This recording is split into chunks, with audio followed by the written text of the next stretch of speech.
दोस्तों,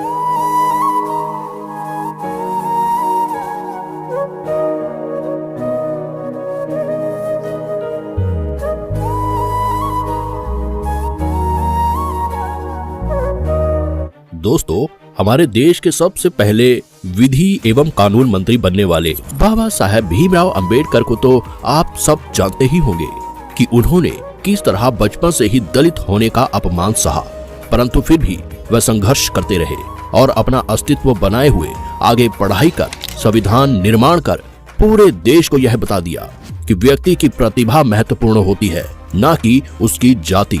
इतने अच्छे व्यक्तित्व के धनी, संविधान को बनाने वाले तथा सभी रहस्यों को समझने वाले बाबा साहब के साथ आखिर में ऐसा क्या होता है कि उनकी मौत को कोई भी समझ नहीं पाता और वह हमेशा के लिए रहस्य ही बनी रह जाती है।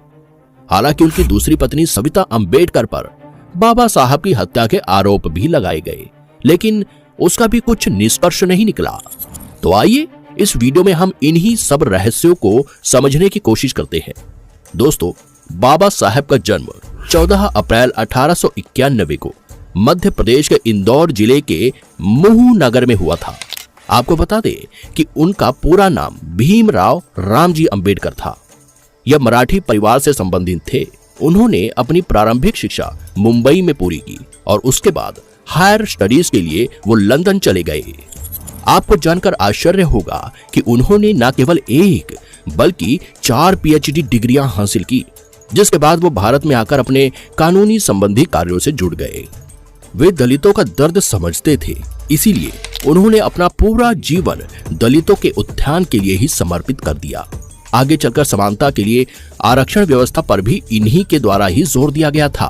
उनका कहना था कि जब तक आप सामाजिक स्वतंत्रता हासिल नहीं कर लेते, तब तक कानून आपको जो भी स्वतंत्रता देता है वो आपके किसी भी काम का नहीं।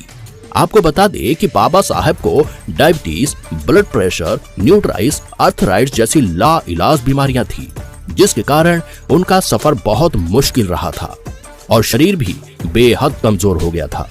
यहाँ तक कि आर्थराइटिस के कारण वो कई रातों तक बिस्तर पर दर्द से परेशान रहते थे।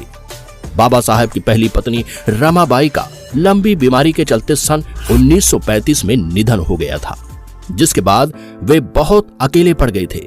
बाबा साहब का बेटा भी मुंबई में रहने लगा था और अन्य लड़कों के जैसे ही वह भी कभी कभार ही अपने पिता को देखने आता था।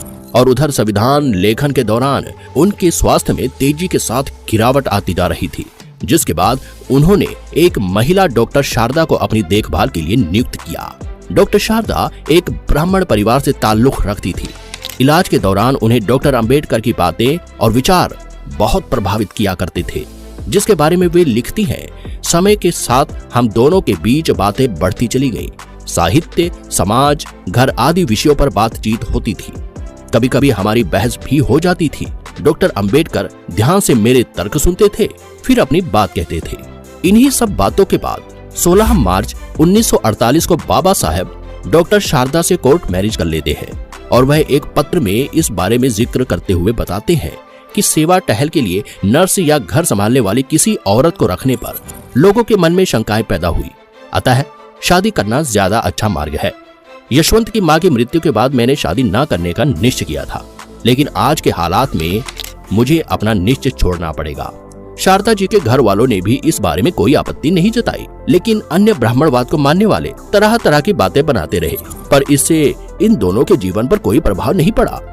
बाबा साहेब अंबेडकर डॉक्टर शारदा को प्यार से सविता कहकर पुकारते थे, इसीलिए ही उनका नाम सविता अंबेडकर पड़ा। वह हमेशा या अधिकांश टाइम बाबा साहब के साथ ही रहती थी, फिर चाहे वह कोई रैली हो, मीटिंग हो या कोई अन्य जगह। लेकिन 6 दिसंबर 1956 को उनका यह साथ छूट जाता है, क्योंकि सुबह के वक्त बाबा साहब का महापरिनिर्वाण हो जाता है। यह सब इतने अचानक से हुआ था कि पूरा भारत देखता ही रह गया कि यह सब अचानक से कैसे हुआ। महापरिनिर्वाण से पहले बाबा साहब का आखिरी सार्वजनिक कार्यक्रम राज्यसभा में भाग लेने का हुआ था। फिर नवंबर के आखिरी 3 हफ्तों के दौरान वे दिल्ली से बाहर रहे थे। 14 नवंबर को उन्होंने काठमांडू में हुई विश्व धर्म संसद में भी भाग लिया था। दोस्तों, आपको बता दें कि बाबा साहब ने हिंदू धर्म में हो रहे सामाजिक भेदभाव और छुआछूत को देखकर ही हिंदू धर्म को छोड़कर बौद्ध धर्म को अपनाया था और उसके बाद से ही वह बौद्ध धर्म की विभिन्न शाखाओं में आया जाया करते थे। तो ऐसे ही उन्होंने आखिरी बार काठमांडू में अलग अलग जगहों पर लोगों से मुलाकातें की और चर्चाएं की। सविता अम्बेडकर इस बारे में लिखती हैं कि भारत लौटते वक्त बाबा साहब ने बौद्ध धर्म के तीर्थ स्थलों का दौरा किया। वो नेपाल में महात्मा बौद्ध के जन्म स्थल लुम्बिनी गए। उन्होंने बौद्ध गया का भी दौरा किया। इस लंबे और थकाऊ दौरे के बाद जब बाबा साहब 30 नवंबर को दिल्ली लौटे तो वो सफर की थकान से निढाल हो रहे थे। दिल्ली में संसद का सत्र शुरू हो चुका था, लेकिन अपनी खराब सेहत के चलते बाबा साहब इसमें भाग नहीं ले पा रहे थे। पर फिर भी 4 दिसंबर को उन्होंने राज्यसभा की कार्यवाही में शामिल होने की जिद की और अपने डॉक्टर मित्र के साथ वो गए भी और दोपहर बाद लौट आए। कोई नहीं सोच सकता था यह बाबा साहब का संसद में आखिरी दौरा होने वाला है। फिर माई साहब यानी सविता अम्बेडकर आखिरी वक्त तक बाबा साहब के साथ ही रही थी। उन्होंने अपनी जीवनी में बाबा साहब के आखिरी वक्त के बारे में बहुत ही विस्तार से लिखा है। वे बताती हैं कि महापरिनिर्वाण से एक दिन पहले अर्थात 5 दिसंबर को बाबा साहब 8:30 बजे सोकर उठ गए थे। फिर माई साहब चाय की ट्रे लेकर उनके कमरे में गई और उन्हें जगाया। दोनों ने साथ में ही चाय पी।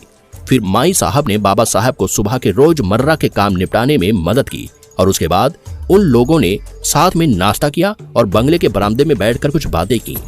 बाबा साहब ने कुछ अखबार पढ़े। फिर माई साहब ने उन्हें दवाएं और इंजेक्शन दिए और उसके बाद वो काम निपटाने के लिए रसोई में चली गई। रात 8 बजे जैन पुजारियों का एक प्रतिनिधित्व मंडल और उसके प्रतिनिधियों को बाबा साहब से मिलने आना था। बंगले के लिविंग रूम में बाबा साहब और उस प्रतिनिधि मंडल के बीच बौद्ध और जैन धर्म को लेकर बातचीत हुई। किताब के एक अंश में यह मिलता है कि उस प्रतिनिधि मंडल ने यह इच्छा जताई थी कि बाबा साहब को 6 दिसंबर को होने वाले जैन सम्मेलन में आना चाहिए। साथ ही यह अपील भी की थी कि बाबा साहब वहां आकर जैन धर्म के भिक्षुओं से बातचीत करें ताकि बौद्ध और जैन धर्म में एकता कायम हो सके। उसके बाद बाबा साहब ने मन में ही बुद्धम शरणम गच्छामि का पाठ शुरू कर दिया और फिर रात के खाने के वक्त उन्होंने थोड़ा सा खाना खाया। बाद में वे अपने हाथ में एक किताब द बुद्धा एंड हिज धम्मा की एक कॉपी और कुछ चिट्ठियां लेकर अपने कमरे में चले गए। बहुत जज्बाती होकर माई साहब लिखती हैं कि यह 5 दिसंबर की रात बाबा साहब की जिंदगी की आखिरी रात साबित हुई। 6 दिसंबर की शुरुआत उनके सूर्य अस्त से हुई थी। 6 दिसंबर 1956 को माई साहब रोज की तरह सुबह उठी। चाय बनाने के बाद वो ट्रे लेकर बाबा साहब को जगाने उनके कमरे में गई। उस वक्त सुबह के 7:30 बज रहे थे। माई साहब आगे लिखती हैं कि जैसे ही मैं कमरे में दाखिल हुई मैंने देखा कि बाबा साहब का एक पैर तकिए पर पड़ा था। मैंने बाबा साहब को 2 या 3 बार आवाज दी, लेकिन उनके बदन में कोई हरकत नहीं हुई। मैंने सोचा कि वो गहरी नींद में सो रहे हैं, तो मैंने उन्हें हिलाया और जगाने की कोशिश की और अब तक माई साहब को समझ में आ चुका था कि बाबा साहब का महापरिनिर्वाण हो चुका है। जिसके बाद वह रोने लगी और रोते रोते ही उन्होंने अन्य सहयोगियों को फोन लगाया। फिर बाबा साहब के पार्थिव शरीर को मुंबई ले जाया गया, जहां पर पूरी मुंबई बाबा साहब के अंतिम संस्कार की गवाह बनी। दोस्तों, ये सब बातें तो माई साहब की जीवनी से पता चली है, लेकिन जैसे सिक्के के 2 पहलू हुआ करते हैं, वैसे ही हर बात को लेकर 2 पक्ष भी हुआ करते हैं। बाबा साहब की अचानक से इस तरह मृत्यु होने के कारण माई साहब के अनुसार तो बीमारी ही है, लेकिन बाबा साहब को चाहने वाले कुछ लोग ऐसे भी हैं जो कि यह कहा करते हैं कि बाबा साहब को उनकी पत्नी सविता अम्बेडकर ने ही मारा है। हालांकि इसके पीछे यह तथ्य सामने आता है कि माई साहब को पसंद नहीं था कि बाबा साहब ज्यादा लोगों से मिले, इसीलिए वह बड़े ही गिने चुने लोगों से बाबा साहब को मिलने दिया करती थी, वह भी बहुत कम समय के लिए। तो ऐसे बाबा साहब से ना मिलने वाले लोगों का एक समूह माई साहब के प्रति द्वेष की भावना रखने लगा था और इसका ही परिणाम निकला कि बाबा साहब की अचानक मृत्यु होने पर वे सभी लोग माई साहब को ही इन सब का दोषी बताने लगे। हालांकि इन सब विवादों के कारण ही तत्कालीन प्रधानमंत्री जवाहरलाल नेहरू ने उस समय एक बैठक बुलाई और बाबा साहब की मृत्यु की जांच करने के आदेश भी दिए, लेकिन अंत में इसका कोई भी निष्कर्ष नहीं निकल पाया। परंतु यह जरूर सिद्ध हो गया कि बाबा साहब की मौत की वजह सविता अम्बेडकर नहीं थी और आज तक यह बात बहस ही बनी हुई है कि आखिर बाबा साहब की मृत्यु कैसे हुई। इस पर बहुत सी आरटीआई भी दाखिल हो चुकी है, पर सरकार द्वारा अंत में कोई भी निष्कर्ष नहीं निकाला जा सका। दोस्तों, बाबा साहब की मृत्यु के बाद सभी दलित आदिवासी खुद को अकेला सा महसूस करने लगे थे, क्योंकि अब उनके हितों के लिए आवाज उठाने वाला कोई भी नहीं था। बाबा साहब ने अपने अनुयायियों को 3 संदेश भी दिए थे। शिक्षित बनो, संगठित रहो, संघर्ष करो।